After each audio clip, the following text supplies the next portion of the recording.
La maladie de la Peyronie évolue en deux phases, une première phase inflammatoire et une deuxième phase froide. La phase inflammatoire est la phase pendant laquelle la maladie provoque des douleurs et également pendant laquelle la courbure n'est le plus souvent pas encore apparue.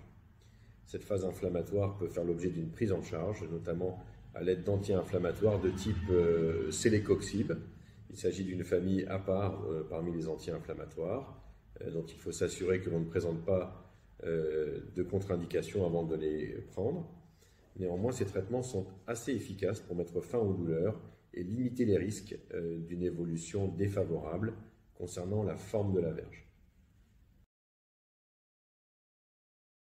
Concernant le traitement de la deuxième phase de la maladie de la Peyronie, il s'agit de traiter la courbure. La douleur a été prise en charge lors du traitement de la première phase. Cette courbure peut faire l'objet d'une intervention chirurgicale et on en reparlera dans une autre vidéo, ou encore faire l'objet d'un traitement non chirurgical qui, lorsque cela est possible, et notamment lorsque les patients ont encore la possibilité d'avoir une activité sexuelle, est le traitement de choix. Le principe de ce traitement est celui d'une rééducation des tissus et l'objectif est d'assouplir la plaque de la Peyronie, comme l'on pourrait, dans d'autres circonstances, essayer d'assouplir une cicatrice. Ce traitement combine deux grands principes. Le premier est l'utilisation d'un appareil de traction, ce que l'on appelle la traction-thérapie, qui peut être pratiquée à l'aide soit d'un extenseur, soit d'une pompe à vide.